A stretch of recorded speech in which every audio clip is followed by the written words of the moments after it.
This is one of a series of Good Answers presentations, offering evidence to answer skeptical challenges to the Bible's accuracy. Archaeology has proven to be a remarkable friend to Scripture, and even more so in recent years as techniques have improved so as to provide ever more accurate interpretation of the finds. Often an artifact itself is valuable, but where it was found and the time to which it belongs may be even more so. The find, the location, and the date can combine into a trifecta that has a major impact on our understanding of history. That's what happened for some college kids at Khirbet Samali in the summer of 2014. This is Israel and one of many archaeological sites in that troubled land. Students from Mississippi State University had come here to acquire experience in archaeological practices, braving the heat and dust, scrapes, and sore backs as they dug during the 2014 Gaza war. Did I say war? Yes, it was. Following the kidnapping and murder of 3 Israeli teenagers by Hamas members, the Israeli Defense Force conducted Operation Brother's Keeper to arrest militant leaders. In response, Hamas fired rockets into Israel, and a 7-week conflict broke out.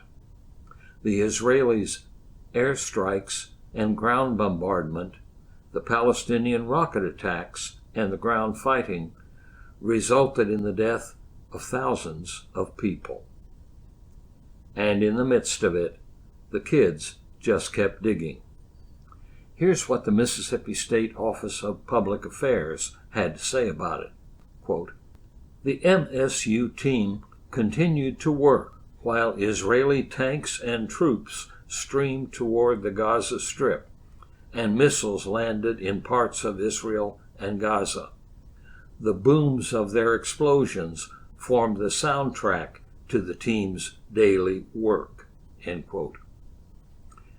Whether the students had expected this to be a part of their summer abroad, one doesn't know, but it was anyway.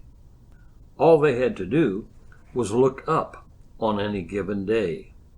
Quote, "We could see in the distance the missiles headed for Beersheba, Ashkelon, Ashdod, Tel Aviv, and Jerusalem. And we could see the Israeli missiles, the Iron Dome, going up to intercept them." That's from Dr. Jimmy Hardin, faculty project leader. Well, where were they to be so close to the combat? The site was called Khirbet Samali. Let's put that on a modern map, with the Palestinian regions, the Gaza Strip, and the West Bank highlighted. And here is Khirbet Samali. It is actually only 10 miles from the Gaza Strip, much closer than, for example, Jerusalem. The danger to the students was such that parental pressure finally did result in getting them evacuated, but not until they had seen a lot of the conflict, and, fortunately, found a lot on the site. But why had they been excavating on that site, of all places? That becomes clear if we substitute in a map of the region as it was in David's time. Here, the Jewish-controlled hill country is highlighted in red, and the Philistines' coastal plain in yellow. The area between, called the Shephelah, was contested. In fact, that little note there marks the time when Scripture says that King David threw back the Philistines and gained control of the Shephelah. A bit was already known about this site before the students came here. The best guess was that it had been a farmstead of sorts, and perhaps from the time of King David. But since it was so near to Philistine territory, and clearly a contested region, they hoped to find out who had been living there, Jews or Philistines, and how would it have been protected. But they found what nobody had been expecting at all. From the soil came a bulla, a seal impression, and another, and another, and another, and another, and another. 6 bullae in all, when objects like these had not even been on the wish list. Perhaps we should back up a bit to clarify what these little bits of clay mean. Throughout history, there have been various ways of marking a document as official. Most common in our day, perhaps, is with a stamping device like this one. Most of us have seen one when a notary public takes it out and squeezes the handle to create an embossed image on something like a will or a license. Then the seal is actually a part of the document itself. On other occasions, and in earlier times especially, a wax seal would be attached to the document. The author would use a signet ring that was embossed with a specific crest and press that into a bit of softened wax.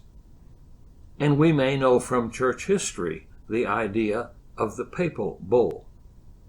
That is, of course, an official statement by the reigning pope. It gets its name from the leaden seal that is attached to it. This one is from Pope Celestinus III in the 12th century. I can't see one of these without remembering a student's answer to a quiz in which the kids were asked, "What is a papal bull?" One boy said, "It was a fierce bull the Pope kept in the basement of the Vatican to kill Christians."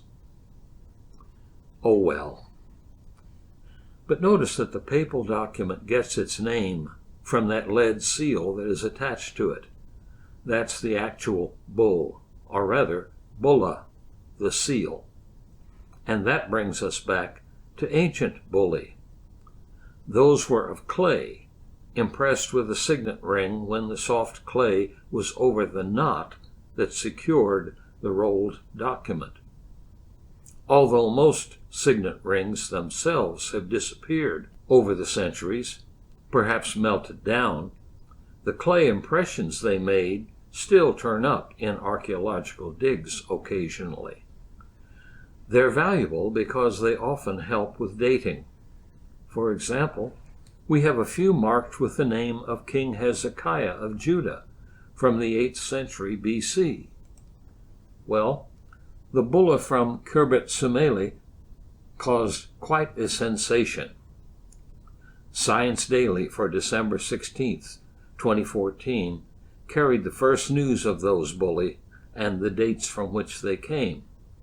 They quoted the expedition director, quote, "These appear to be the only known examples of bullae from the 10th century, making this discovery unique." That's from Dr. Jimmy Hardin. Eager as always to get to the significance of any new discovery, the authors of the Science Daily article headlined it with something that would catch their readers' attention. "Discovery of official clay seals support existence of biblical kings David and Solomon, archaeologists say."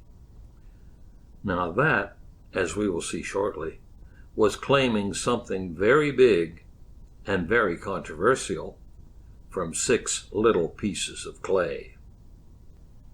Recall that I had said that where an artifact was found and the date to which it belonged could be as important as the artifact itself?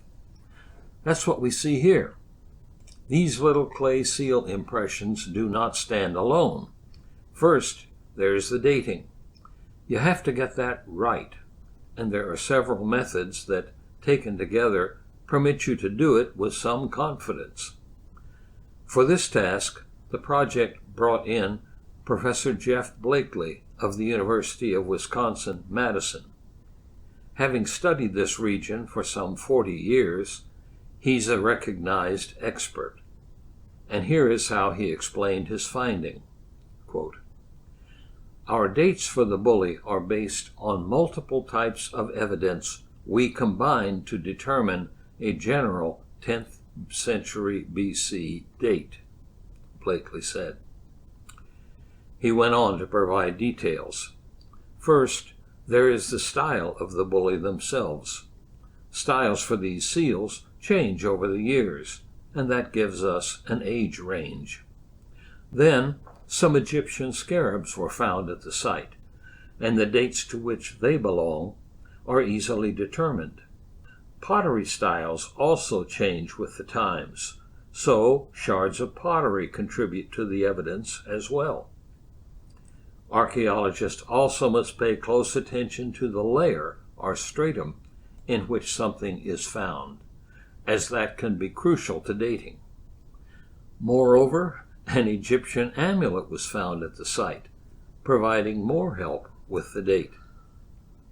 And there was even one more piece of evidence. Quote, "In addition, archaeomagnetism dating, which is based on the strength and direction of the Earth's magnetic fields in the past, also suggested the layers in which the Bullae were found must be 10th century." End quote. The 10th century BC is, of course, the period of Kings David and Solomon. The Mississippi State students may have been safely evacuated from a war zone, but they then found themselves in a scholarly combat zone. You see, a finding from this period puts one right in the middle of a continuing controversy between traditionalists and so-called minimalists. The latter group of scholars are deeply skeptical that Israel's civilization at that point in history could have had actual kings.